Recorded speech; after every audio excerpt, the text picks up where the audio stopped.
Hello everybody, this is Joe from PrepAgent and I'm doing the questions from the week. Every week we're going to post in the real estate exam study group a request for you guys to ask me questions that maybe we don't answer in the webinars or in our material. So let's jump right into it and see some of the questions I got from this week's post. Okay, start from the top.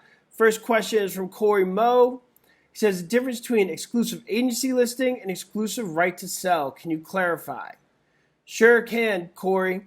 So basically an exclusive agency listing is an exclusive listing where if the owner sells themselves, the agent gets no commission. Whereas an exclusive right to sell, the agent gets paid no matter what, regardless of who's the procuring cause.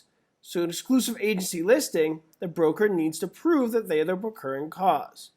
Now remember, both of these are exclusive, so that means there's only one broker involved. Only one broker involved, okay? But an exclusive right to sell, you do not need to prove that you're the procuring cause of the buyer. Whereas exclusive agency, you do, because if the owner finds the buyer, if they're the procuring cause, you get diddly. Good question, Corey. Thank you for that. Moving right on. Jen Ramos Francisco asked me, can you clarify the difference between eminent domain and police power? I sure can. So let's start with this. First, you have the four government powers: police power, eminent domain, taxation, and escheat. Okay? So what's the difference between police power and eminent domain? Well, I'm going to keep it really simple for the purpose of this video, but the short of it is police power. Okay, they dictate what is the best use for the neighborhood, and they do it through things like zoning and building codes and things of that nature, and they have like a big master plan for the layout of the city. They're not taking your property away from you and then paying you for it. Eminent domain, they are. Eminent domain, they could take your property and then just compensation would be paid. Okay, that's the big difference. In eminent domain, they'll take the property and then just compensation will be paid through the process of condemnation. And if they don't pay you, you could file for something called inverse condemnation. Next question. This is fun.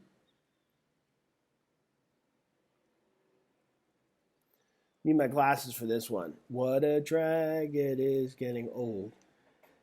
Kim Ladder asks, what is an option? Well, an option could take on many forms, Kim. So an option, in short, it just means that you don't have to go through with something, therefore making anything you see on your exam that has the word option a unilateral contract. All right? Remember, bilateral contracts have two promises. Two people are promising to do something. Unilateral means only one promise. And if there's an option, both people don't have to do something. So what are common examples in real estate of an option? You have a lease with an option, which means you could lease it. At the end of the lease, you have the option to buy it. Okay? You have a listing with an option, meaning the agent who lists the property has an option to purchase the property. But what's similar about all of them is that they're unilateral, meaning the person who has that option, who receives the optionee, because remember, EE receives, does not have to perform. They have an option to perform. Now, there may be consequences if they don't perform, as written in the contract, but regardless, they still have the option. Good question, Kim.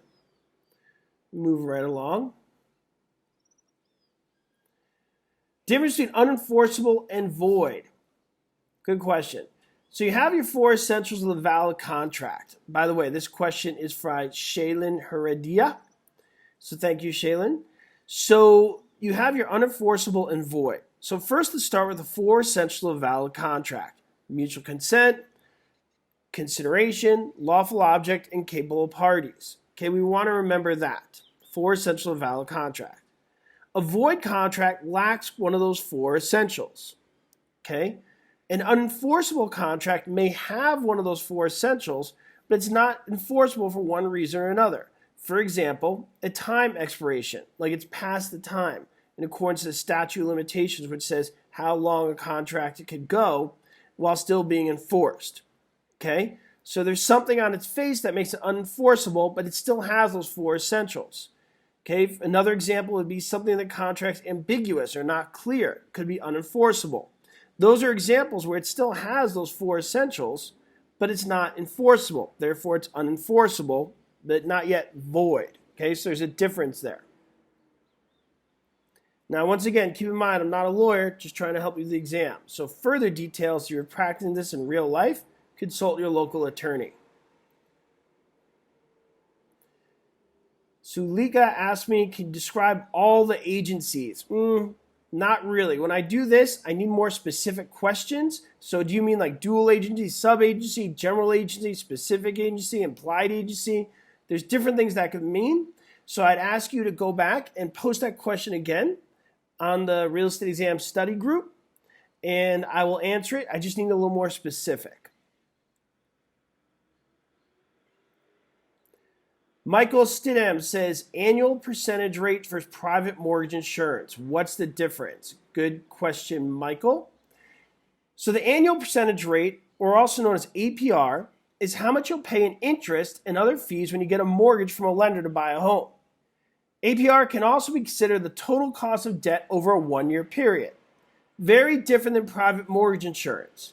Private mortgage insurance, also called PMI, is a type of mortgage insurance you could be required to pay if you have a conventional loan. Okay? PMI is usually required when you have a conventional loan and make a down payment of less than 20% of the home's purchase price. And the reason for that is to take away the lender's risk, right? Because they don't want a large risk. So they'll require you pay insurance if you're not putting down a large enough down payment. Because that down payment, if you pay more than 20%, means there's more room for error if they need to foreclose. Okay, so it's less risk. Hopefully that helped. Thank you, Michael.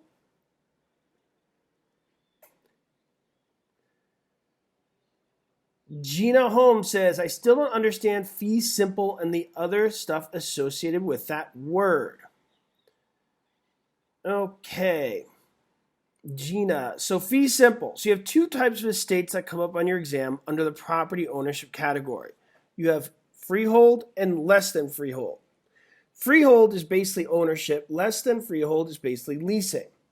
Literally, it means indefinite time versus limited time. Okay? The highest degree of ownership in the freehold estate is something called the fee-simple defeasible estate, also known as fee-simple absolute or estate in fee. It is the maximum degree of ownership. It is also the most common form of ownership for people when they buy a home in the United States of America, and probably other countries too. But, we're not worrying about that right now.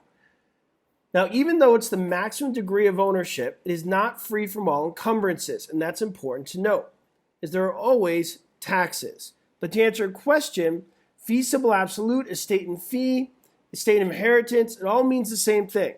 It's the maximum degree of ownership, and it's a type of freehold estate. Good question. Corey Ben asks, what is the difference between Serbian and dominant tenement? Is there any tricks to remember? I don't know if you call it tricks, but let me see what I can do. So when you have an easement is the right to cross your property to get to somebody else. Excuse me, I should say right to cross your property to get somewhere else. When you have your easement, there's the servient tenement and the dominant tenement. The servient is serving the dominant's purpose. Maybe that's a trick that could help you. They're serving. They're the ones that are being crossed. Dominant is the one that you're going to. Just think, they're dominating. They're walking over that property where the servient's being walked on. Okay? So you have servient and dominant. The dominant is the one crossing over the property to get somewhere else, and the servient one's being crossed. They're serving the other's purpose. Okay? Hopefully that helped.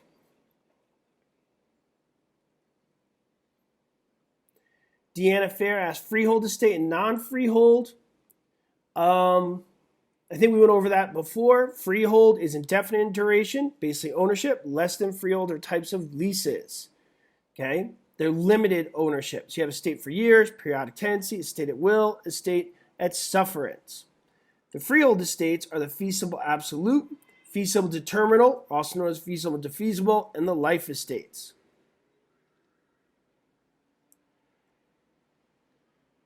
All right, guys, so that's it for these questions of the week. I hope that was helpful. Be sure to write your questions when we post it in the Real Estate Exam Study Group. We're going to post a big red box, say, what are your questions for the week?